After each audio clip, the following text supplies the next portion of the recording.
El comercio diario se refiere a una forma de negociación en la que las personas compran y venden acciones a través de Internet durante un día de negociación para aprovechar los pequeños movimientos de precios.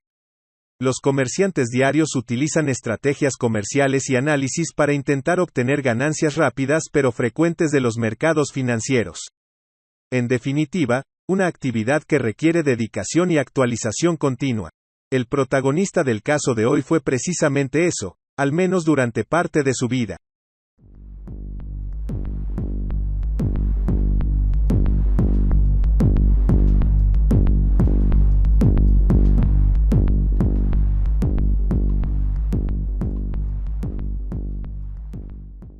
El gerente y su secretaria pensaron que conocían a Mark Barton cuando entró en la oficina de Atlanta de Alltech Investment Group ese jueves por la tarde en julio de 1999. Lo saludaron por su nombre y se quejó de las noticias que aparecían en la terminal de cualquier comerciante. El mercado de valores se desplomó en casi 200 puntos. Toda esa escena parecía ser parte de la relación normal entre un cliente y la entidad financiera, pero no era exactamente así. Porque lo que estaba por suceder habría cambiado la vida de todas las personas dentro de las oficinas.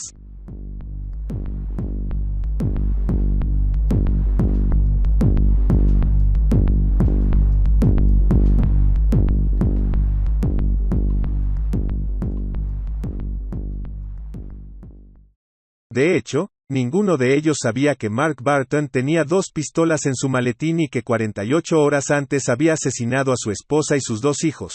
No solo eso, había llegado allí después de estar en el edificio de enfrente en otra firma de corretaje, Momentum Securities, donde habló sobre la caída del mercado de valores antes de abrir fuego con una Glock de 9 milímetros y un Colt calibre 45, matando a 4 personas. También en Alltech, las bromas estaban a punto de terminar.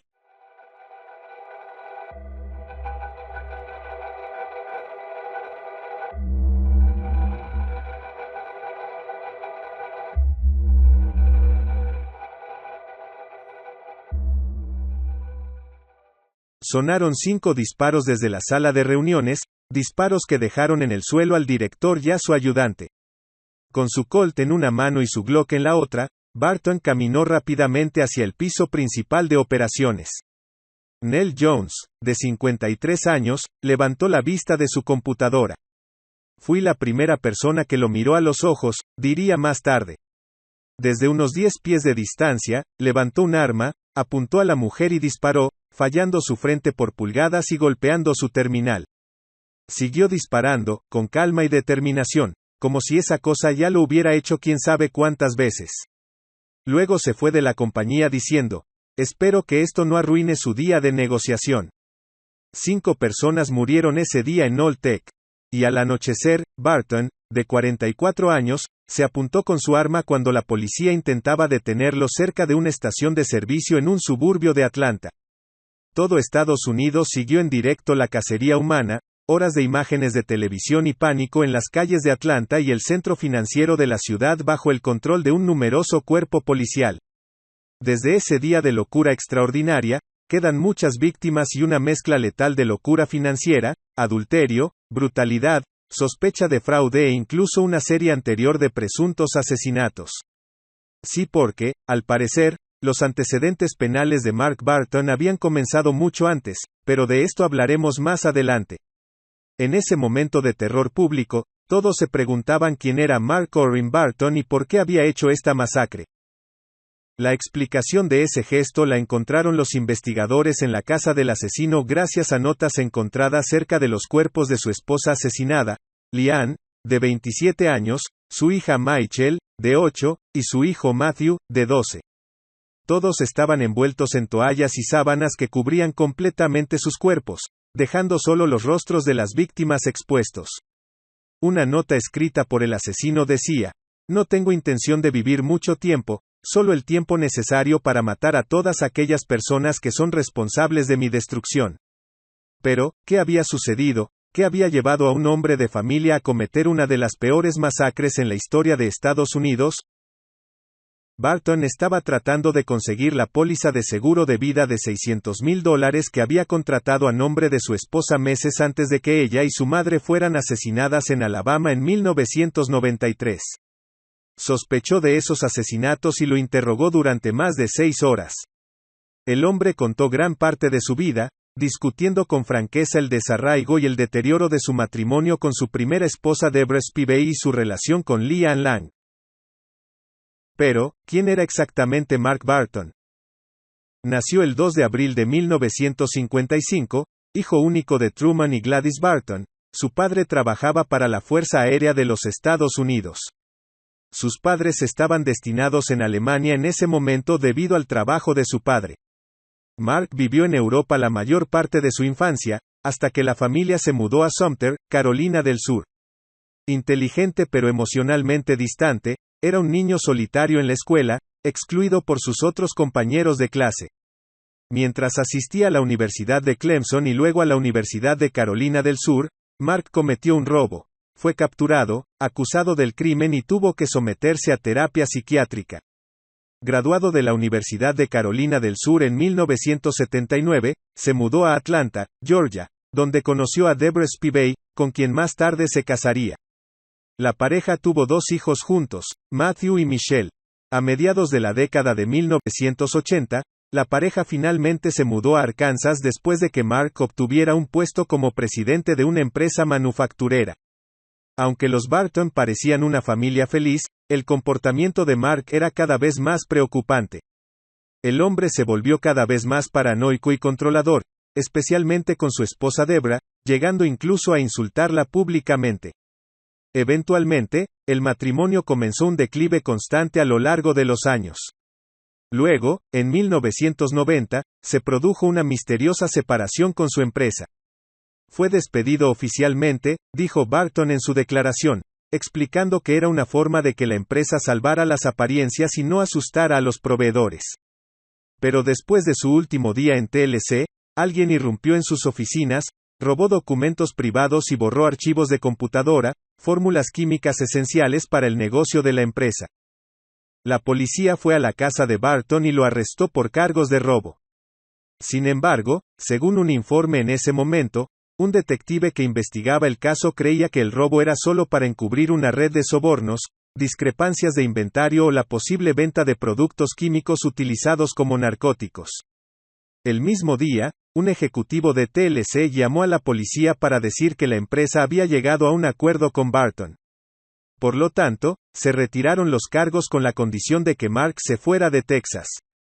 En ese momento, él y Deborah decidieron regresar a Georgia, donde tuvieron a su hija Michelle el 27 de mayo de 1991. Comenzó a trabajar como vendedor para una empresa química llamada Lintec International. Poco tiempo después, Mark conoció a una joven recepcionista llamada Leigh Ann Lang, quien en ese momento estaba casada, pero aparentemente no felizmente. En mayo de 1993, Mark y Ann comenzaron a salir. Ambos renovaron su vestuario y empezaron a cuidar su aspecto físico más de lo que lo habían hecho hasta entonces. La esposa de Mark estaba muy celosa y empezó a sospechar. Fue por esta época cuando contrató una póliza de seguro de vida para su esposa Deborah. Quería $1 millón, no podía pagar los premios altos y se conformó con $600,000. Fue idea de mi mujer, explicó a la aseguradora. A Deborah siempre le había gustado ser la esposa del presidente de una empresa, esto le dio una gran autoestima. En junio de 1993, Mark y su amante Leigh Ann viajaron a Charlotte, Carolina del Norte, donde cenaron con sus amigos. Durante la cena, Barton confesó que nunca había amado a nadie más que a Leigh Ann y dijo que estaba feliz de poder casarse con ella pronto. A fines de agosto, ella también estaba lista para terminar su matrimonio. Encontró un apartamento y se mudó con su hermana. Unos días después, Deborah Barton alquiló un remolque y condujo con su madre a Alabama para pasar el fin de semana del Día del Trabajo junto al lago. Mark se quedó en casa con los niños Michael y Matthew, o eso les dijo a los investigadores. Ese fin de semana, los cuerpos de Deborah Barton y su madre Eloise fueron encontrados dentro del tráiler, asesinados con una herramienta similar a un hacha que la policía nunca recuperó. Deborah había sido golpeada en la cara más de 13 veces mientras que su madre al menos 8. Un ataque realizado por alguien que sentía un sentimiento de ira muy fuerte hacia esas mujeres. Se llevaron algunas joyas, pero se dejaron varios cientos de billetes de $100 en la escena del crimen. En definitiva, un torpe intento de convertir ese doble homicidio en un intento de robo que salió mal. Cuando el padre de Deborah y Mark Barton llegaron al lugar, un inspector de policía notó que Mark no estaba para nada perturbado por lo que había visto dentro de la camioneta, mientras que el padre de Deborah estaba conmocionado y pálido. Menos de una hora después del funeral de su esposa, la policía se presentó en la casa de Mark Barton en busca de pruebas. Jugó al gato y al ratón con los detectives. Todas sus pertenencias fueron tamizadas y la casa fue revisada con luminol, un químico que detecta sangre en la oscuridad. Negó ser el responsable de ese doble homicidio, pero un testigo dijo que lo vio preguntando por esa zona unas horas antes de los asesinatos. La policía encontró rastros de sangre en el auto de Mark, en el interruptor de encendido y en el cinturón de seguridad. Barton no tuvo una explicación de por qué podría haber sangre allí, pero con arrogancia les preguntó: si hay mucha sangre en mi auto, ¿por qué no me arrestan? ¿Por qué no estoy ya esposado? Los investigadores admitieron que no había suficiente sangre para justificar un arresto. Más tarde, a Mark se le ocurrió que se había cortado el dedo hasta el hueso el verano anterior al asesinato de su esposa. En resumen, según él, esa sangre en el auto era suya y parecía muy confiado, pero cuando los policías le pidieron que proporcionara muestras de sangre o saliva para realizar pruebas de ADN o para someterse a una prueba de detector de mentiras, se negó a ambos. Las autoridades tenían la fuerte sensación de que Barton era culpable, pero no hubo testigos que lo ubicaran en la escena del crimen, ni huellas dactilares, y solo pruebas forenses no concluyentes. Además, antes de que pudieran volver a analizar los rastros de sangre en su automóvil, Mark Barton destruyó esa evidencia. Solo una semana después de la muerte de su esposa, Leanne ya pasaba las noches en casa con Mark y sus hijos. Un mes después del asesinato de Deborah, el divorcio de la nueva pareja fue definitivo y 6 meses después los dos se mudaron juntos. Para entonces, Mark vivía en Monroe, Georgia, donde los vecinos no sabían nada del asesinato de su primera esposa. Por si fuera poco, en febrero de 1994, Michael, que entonces tenía 2 años y medio, le dijo a una trabajadora social que su padre la había tratado mal. Durante las evaluaciones que siguieron a ese informe, un psicólogo dijo que Barton era ciertamente capaz de cometer un asesinato. Sin embargo, dada la edad de Michael, fue difícil para los fiscales del estado construir un caso sólido en torno a ella contra su padre o evitar que mantuviera la custodia de los niños.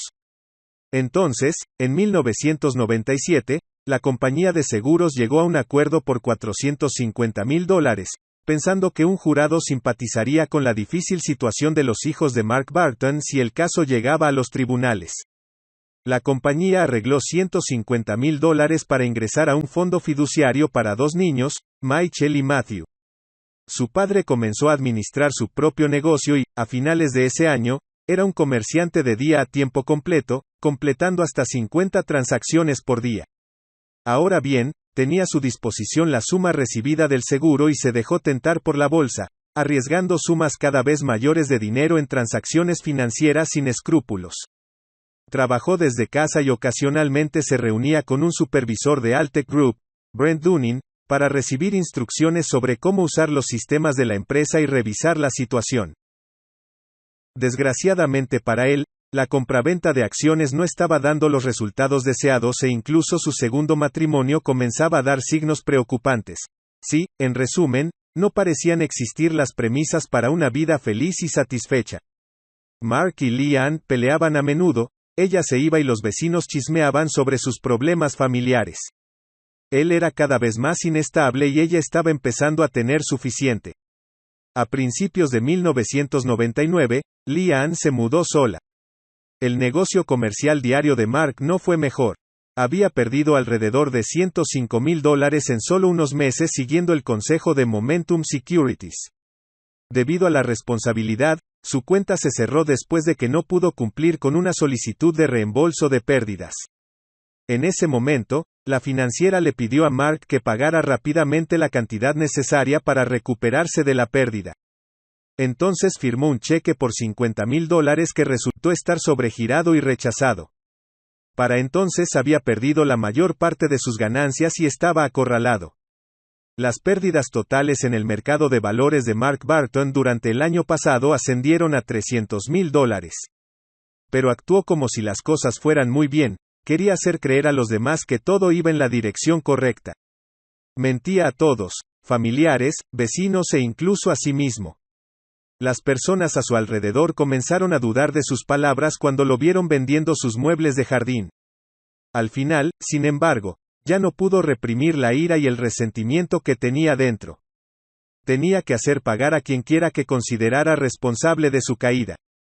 Fue entonces cuando tomó una decisión que cambiaría el destino de muchas personas. Al final las víctimas totales fueron 13, ya que muchos fueron los heridos. 13 personas con diferentes vidas e intereses, vidas llenas de hijos y amantes, cada uno en busca del sueño americano.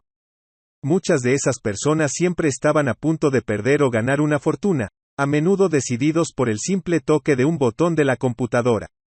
En última instancia, la ola de asesinatos de Barton se clasificó entre las más mortíferas en la historia de Atlanta. Mark tenía 44 años cuando pasó de ser un hombre común a un asesino en serie. ¿Se podría haber evitado esa masacre? ¿O era imposible prever una reacción tan violenta? Espero leer tu opinión en los comentarios.